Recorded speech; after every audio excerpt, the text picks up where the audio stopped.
everyone. Thank you for joining me today. My name is Jonathan Chen. I'm just so glad that you can join me in a new series called The Life of David and Me.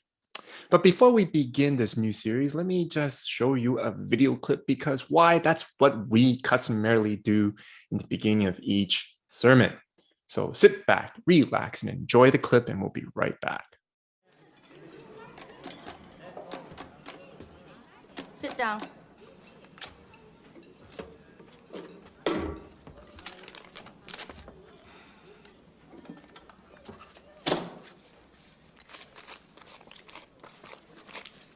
Two weeks pay, 2 weeks severance.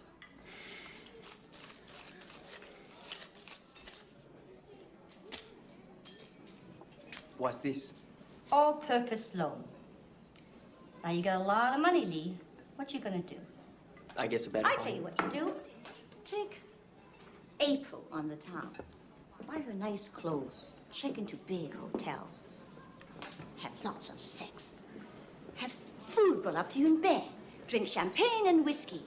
Now money all gone. April be gone too, like money.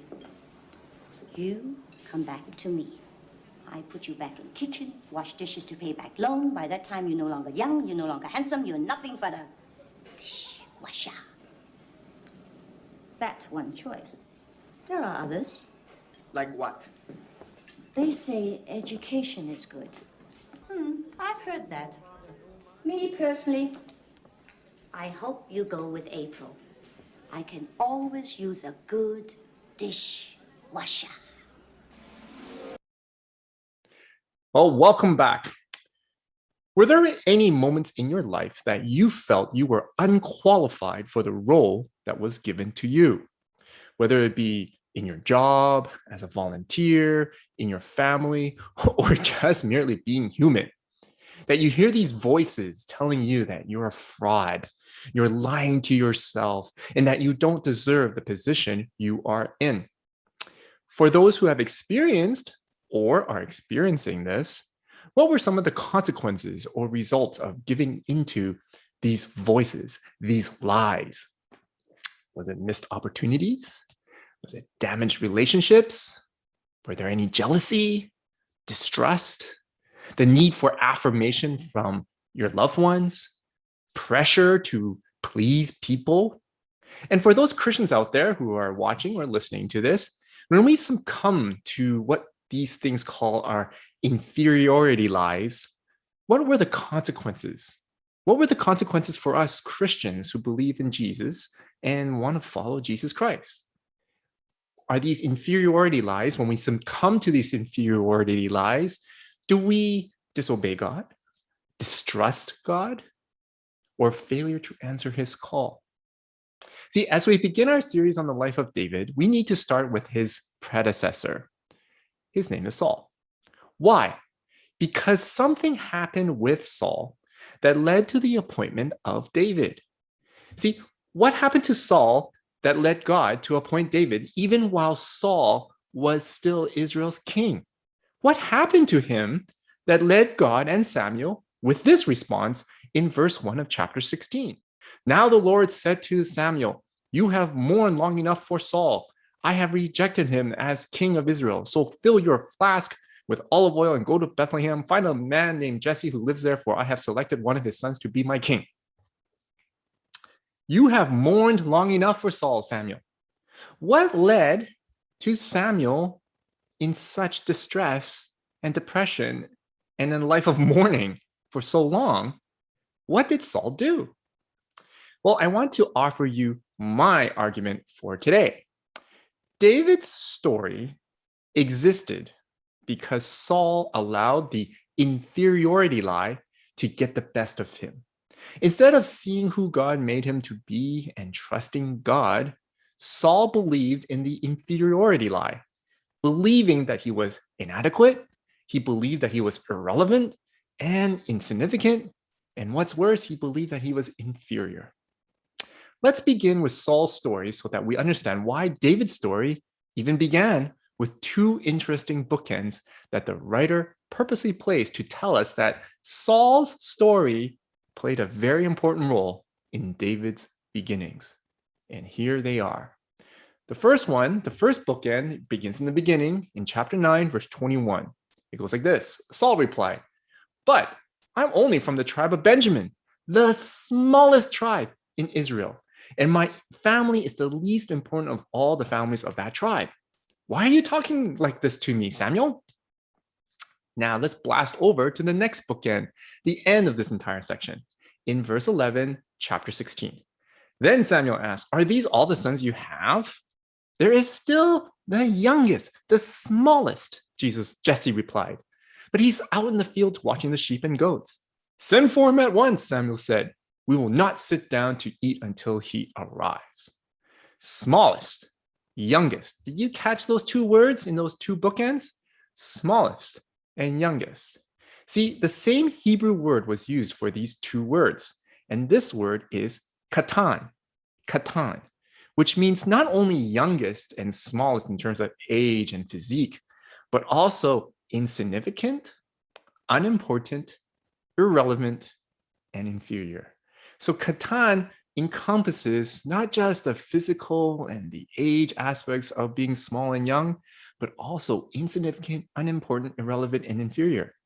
Saul saw himself and his tribe that he belonged to as katan, because Benjamin was the smallest tribe in all of Israel. And coincidentally, if you blast over to the history into Jacob's time, Benjamin was the youngest of all the sons. While Jesse, David's father, saw David as katan due to his small physique and also being the youngest. Jesse saw David as insignificant, unimportant, irrelevant, and inferior. So for katan to be the bookends of the chapter 9, 21, all the way to chapter 16, verse 11, everything we read in the middle has to do with katan, i.e., katan provides the overarching theme in reading these passages in between these bookends, which includes the life of Saul and the beginnings of David. So how does katan affected Saul, which led to David's appointment as the next king? When Samuel approached Saul in chapter 9 and tells him that God has chosen him to be the first king of Israel, Saul immediately gave us, the reader, a glimpse of who he was. A man who believed in the inferiority lie. Instead of responding with humility and trust in God, what does Saul do? He immediately doubted Samuel and God because he was convinced that he came from an inferior tribe that he himself didn't even want to associate with or belong. Notice how quickly Saul responded. This man, was already loathing that he belonged to this pathetic tribe. He was filled with regret. So he's basically telling Samuel, look, don't patronize me or mock me. Come on, look at me. Look at who I belong to. God knew his heart, and Samuel did too. However, did God and Samuel give up on Saul? No. Instead, they continued to love Saul and encouraged him with this in chapter 10, verse 1. Then Samuel took a flask of olive oil and poured it over Saul's head. He kissed Saul and said, quote, "I am doing this because the Lord has appointed you to be the ruler over Israel, his special possession." Samuel told Saul that the Lord has appointed him and that the Lord knows what he's doing, since if Israel is the Lord's special possession, he will indeed guarantee it to empower Saul to take care of his special possession. He wouldn't just give it to anyone to take care of his special possession if he didn't know what he was doing. And if Israel was God's special possession and Saul belongs to Israel, well, guess what, Saul? You too is God's special possession as well. This verse alone, this quote alone, should have wiped every single doubt in Saul's mind and enable him to snap out of his inferiority lie. But did it? The author didn't mention anything just yet, for God continued to show that he was with Saul by doing this, found in chapter 10, verse 9. As Saul turned and started to leave, God gave him a new heart, and all Samuel's signs were fulfilled that day. When Saul and his servant arrived at Gibeah, they saw a group of prophets coming toward them. Then the Spirit of God came powerfully upon Saul, and he too began to prophesy. When those who knew Saul heard about it, they exclaimed, "What? Is even Saul a prophet? How did the son of Kish become a prophet?" And one of those standing there said, "Can anyone become a prophet no matter who his father is?" So that is the origin of the saying, "Is even Saul a prophet?" In other words, the observers were saying, "We know this guy. How did this happen? How on earth did he change 180 degrees and become so spiritual all of a sudden?" The answer is this: God demonstrated to Saul that God can do mighty things, regardless what tribe or ancestry Saul came from, as evidenced by the author saying that the Spirit of God came powerfully upon Saul, and even the folks who knew his family well were astonished that Saul can do such spiritual things, even though he's not from the spiritual ancestral line, like Levi. Was this enough to prove to Saul to see past this inferiority lie and trust and obey God? That's the question. Can Saul see past his belief that he was not Katan and trust God? To trust that God can use anyone, including those who may think they're Katan. Let's see what Saul does. In chapter 10, verse 21. And finally, Saul, son of Kish, was chosen from among them. But when they looked for him, he had disappeared. So they asked the Lord, "Where is he?" And the Lord replied, "He is hiding among the baggage." So they found him and brought him out, and he stood head and shoulders above anyone else. What did Saul do after all the demonstrations of God's power upon him? He was hiding among the baggage. Despite being told by God that he was God's special possession to take care of Israel, who is also his special possession, despite witnessing the power of God inside of his body that many of us, you and I, Christians today, all yearn for, despite witnessing how God even controlled the outcome of the casting of lots, Saul hid behind luggage. And remember, this guy was freakishly tall. Hiding behind luggage would be a tough thing to do. Think about it. Would Dwayne Johnson be able to hide behind luggage? No. So Saul, being similar in physique like Dwayne Johnson, hid behind luggage? Again, Saul is buying into the inferiority lie and not believing in God's words. But God pursued. God continues to encourage Saul, but providing him with another opportunity in verse 25 in chapter 10. Then Samuel told the people what the rights and duties of a king were. He wrote them down on a scroll and placed it before the Lord. Then Samuel sent the people home again. When Saul returned to his home at Gibeah, a group of men whose hearts God had touched went with him. But there were some scoundrels who complained, "How can this man save us?" And they scorned him and refused to bring him gifts. But Saul ignored him. God provided Saul with godly people, quote, whose hearts God had touched. Godly people to encourage Saul to trust and obey God. Like us today, Christians who need encouragement from our fellow Christians and sometimes need reminders from our Christian community of who we are, that we can overcome the inferiority lie. So does Saul. He too needs godly people to surround him to get over that inferiority lie. But unfortunately, Saul has done nothing to show that he trusted God, as evidenced by the scoundrels who rightfully complain, "How can this man save us?" i.e., how can this man save us in a godly way when he couldn't even trust God enough to not hide behind the luggage? God concluded with one last demonstration to Saul of his power. Verse 6 in chapter 11. Then the Spirit of God came powerfully upon Saul again and became very angry. Saul, became very angry. See, what led to this? Well, Saul was doing chores, washing dishes, vacuuming the floor, the contemporary chores that, man, back then he was just taking care of oxen. But you know what I mean. He was just doing chores. What was going on when he was doing chores? Well, the Ammonites were attacking Israel and forcing the Israel tribe of Jabesh Gilead to gouge out their right eyeballs. All right, here we have it. The newly appointed king of Israel, God appointed king. He sees this happening to God's special possession. And what does he do? He stays home and washes dishes and do chores. What the heck? So, one last time, God demonstrates to Saul his power. God's spirit basically kicked Saul in the butt and got him going.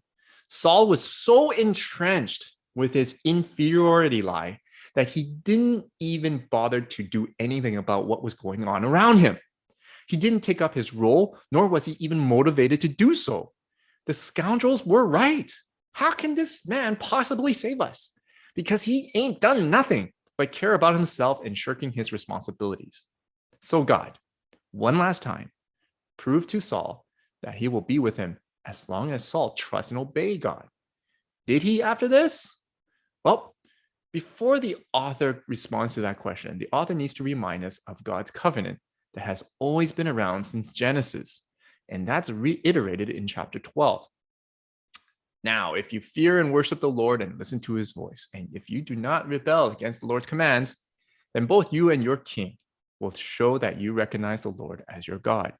But if you rebel against the Lord's commands and refuse to listen to him, then his hand will be as heavy upon you as it was upon your ancestors. Don't be afraid, Samuel reassured them. You have certainly done wrong, but make sure now that you worship the Lord with all your heart and don't turn your back on him. Don't go back to worshiping worthless idols that cannot help or rescue you. They are totally useless. The Lord will not abandon his people because that would dishonor his great name, for it has pleased the Lord to make you his very own people. Israel is God's special possession. He will not abandon his people. It is only when his people abandon him that there will be this separation. God will no longer protect them, and they will experience the wrath of his judgment through the violent oppression from the foreign nations, namely the Philistines during Saul's time. That's the covenant. That's been the covenant since Genesis. That's the deal that was made long ago between humanity and God. Trust and obey God, they will be great, flourish. Don't trust and obey God, you're screwed. All of God's people said, okay, that's the deal. Did Saul uphold the deal? Nope. Let's take a look at chapter 13, verse 13. How foolish, Samuel exclaimed. You have not kept the command the Lord your God gave you. Had you kept it, the Lord would have established your kingdom over Israel forever. But now your kingdom must end. What happened in chapter 13 that resulted in Saul losing his kingship? Saul again was so entrenched with his inferiority lie that he would rather please his soldiers than trust and obey God. He was supposed to wait for Samuel, but instead, thinking that he's going to lose his soldiers' loyalty or his reputation is going to be tarnished, he immediately jumped the gun and made sacrifices, using the sacrifices as merely a lucky charm as opposed to worshiping God. He basically used these sacrifices to ensure his reputation and to ensure that the soldiers were loyal to him as opposed to worshiping God. It was like a lucky charm, a happy, joy, lucky demonstration. Was that the only time that Saul goofed and succumbed to his own inferiority lie? His son Jonathan exposed some more. In verse 6, chapter 14, let's go across to the outposts of those pagans, Jonathan said to his armor bearer. Perhaps the Lord will help us, for nothing can hinder the Lord. He can win a battle whether he has many warriors or only a few. Do what you think is best, the armor bearer replied. I'm with you completely, whatever you decide. See, instead of leading the charge, Saul was hiding while his son Jonathan and his assistant went into battle against the Philistines. 2 against a whole army.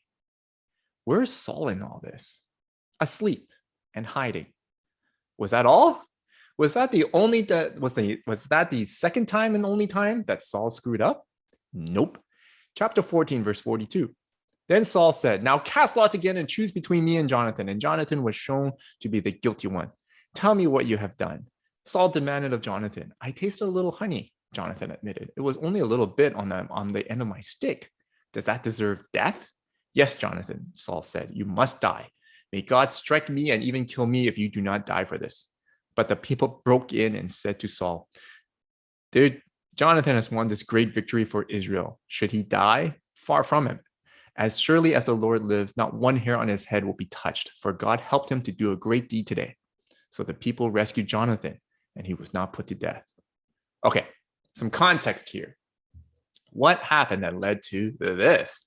So Saul commanded his soldiers to not eat anything until they defeated the Philistines and placed a curse on his soldiers, saying that if you do, I'll kill you. So finish off the Philistines first before you can eat anything. What kind of command is that? Exactly. It's dumb. It's stupid. But Saul did that just to exert his power, to ensure that he still has power. That's a man that really has succumbed to his inferiority lie. Jonathan thought this was also a dumb command as well. So he told his soldiers, when he looked at the honey, the soldiers said, don't eat that, don't eat that. But Jonathan says, that's stupid. All of you are hungry and weak. We can't chase down the Philistines hungry and weak. We need food. So instead, Jonathan saw the honey and he ate some. And he and the soldiers ate some as well and made some sacrifices and ate some of the livestock in order to, hey, get fed. So knowing that the command was dumb, Saul also said, oh, he realized that his command was dumb, but instead of having the courage to admit his mistakes of making this dumb command, because he was so succumbed to his inferiority lie, he tried to save face by willingly executing his own son. So instead of admitting that he made a dumb command to the rest of the soldiers and to Jonathan himself, he was willing to kill his own son just to save his own face. If it wasn't for the people to knock some sense into him, he would have done it. See, the inferiority lie can truly cloud our judgment and cloud us to do the right thing. Instead of doing the right thing, we, just like Saul, would succumb to just saving face or trying to protect our reputation by doing the wrong thing. And rather than looking at the truth and to see who God has really appointed him and appointed us to be and to do, we fall prey to Catan. Okay, let's move on. Chapter 15. One day, Samuel said to Saul, it was the Lord who told me to anoint you as king of his people Israel. Now listen to this message from the Lord. This is what the Lord of the heaven's armies has declared. I have decided to settle accounts with the nation of Amalek for opposing Israel when they came from Egypt. Now go and completely destroy the entire Amalekite nation, men, women, children, babies, cattle, sheep, goats, camels, and donkeys. Fast forward. Saul and his men spared Agag's life. What did God tell him to do? Annihilate everything. But what does Saul do? Spared Agag's life and kept the best of the sheep and goats, the cattle, the fat calves, and the lambs, everything. In fact, that appealed to them. They destroyed only what was worthless or of poor quality. Then the Lord said to Samuel, I am sorry that I ever made Saul king, for he has not been loyal to me and has refused to obey my command, no matter how many times we tried. Samuel was so deeply moved when he heard this that he cried out to the Lord all night. Early the next morning, Samuel went to find Saul. Someone told him Saul went to the town of Carmel to set up a monument to himself. Then he went on to Gilgal. What other things are we tempted to do when we give in to our inferiority lie? We try to be a people pleaser as opposed to obeying God. God commanded Saul to wipe out everything. Instead, Saul thought this would be a wonderful political opportunity to gain some popularity points by keeping the best for his soldiers. And not only that, if you read this passage, he lied to Samuel, saying that he kept these to sacrifice to the Lord. He's so entrenched with the inferiority lie that he did the biggest no-no of them all. He built a monument to himself, i.e. a monument to compensate his inferiority lie. No wonder Samuel cried out to the Lord all night. How can Saul after so many times of witnessing God's power, would not and could not get out of his inferiority lie. Why does Saul continually choose to compensate his inferiority and believe in the inferiority that he is inferior, as opposed to overcoming it by trusting and obeying God? Samuel approaches Saul again one last time and with one last statement using the word katan. It's found in verse 17.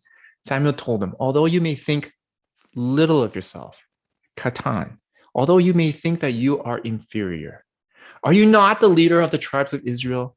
The Lord has anointed you king of Israel. But Samuel replied, what is more pleasing to the Lord, your burnt offerings and sacrifices, or your obedience to his voice? Listen, obedience is better than sacrifice, and submission is better than offering the fat of rams. Rebellion is as sinful as witchcraft, and stubbornness as bad as worshiping idols. So because you have rejected the command of the Lord, he has rejected you as king. Saul says to Samuel, yes, I have sinned. I have disobeyed your instructions and the Lord's command, for I was afraid of the people and did what they demanded. Saul, he continues to think that he's katan. And because of that, the Lord has rejected him as king. He continues to try to compensate, please people, and do what people expected him to do. But really, he should have been more focused on obeying God. His choice is now his reaping. He's reaping his consequences. And now, after that whole story of Saul, after all these opportunities and chances that God has given him to overcome his inferiority lie, we end up with chapter 16, the beginnings of David. Here we go. Chapter 16, verse 6. When Jesse and his sons arrived, Samuel took one look at Eliab and thought, surely this is the Lord's anointed. But the Lord said to Samuel, don't judge by his appearance or height, for I have rejected him. The Lord doesn't see things the way you see them. People judge by outward appearance, but the Lord looks at the heart. Then Jesse told his son Abinab to step forward and walk in front of Samuel. But Samuel said, this is not the one the Lord has chosen. Next, Jesse summoned Shimea. But Samuel said, neither is this one the Lord has chosen. In the same way, all 7 of Jesse's sons were presented to Samuel. But Samuel said to Jesse, the Lord has not chosen any of these. Then Samuel asked, are these all the sons you have? There's still the katan, the youngest. Jesse replied, but he's out in the field watching the sheep and goats. Send for him at once, Samuel said. We will not sit down to eat until he arrives. So Jesse sent for him. He was dark and handsome, with beautiful eyes. And the Lord said, this is the one. Anoint him. So as David stood there among his brothers, Samuel took the flask of olive oil he had brought and anointed David with oil. And the Spirit of the Lord came powerfully upon David from that day on. Then Samuel returned to Ramah. Jesse saw David the same way as Saul saw himself and his tribe. Katan, small, insignificant, irrelevant, inferior. We will see how David contrasts with Saul in our upcoming journey through his life, but today, the author wanted us to focus on how believing in the inferior lie can be detrimental to us in trusting and obeying God. Instead of obedience and submission, as Samuel says, Saul continued to compensate for his inferiority lie. Saul was so entrenched in this lie that he completely ignored all of God's demonstrations of his power in Saul physically and spiritually. He completely ignored them. Saul had tangible experience of God's power that we all desire. And despite all those demonstrations, Saul's judgment, decision-making, and the way he treated his own son was clouded by his inferiority lie. So how about us today? Are we susceptible to the inferiority lie? You know, the voices in our heads telling us that we are worthless, that, hey, you did not deserve this position. You did not deserve God's forgiveness. You did not deserve God's grace, and you did not deserve these blessings. You do not even deserve this job. Do we have that? Do we have those voices telling us these inferiority lies? Have we convinced ourselves that we are not suitable for the roles that God has placed us in? Well, let me reiterate the words of Samuel to you.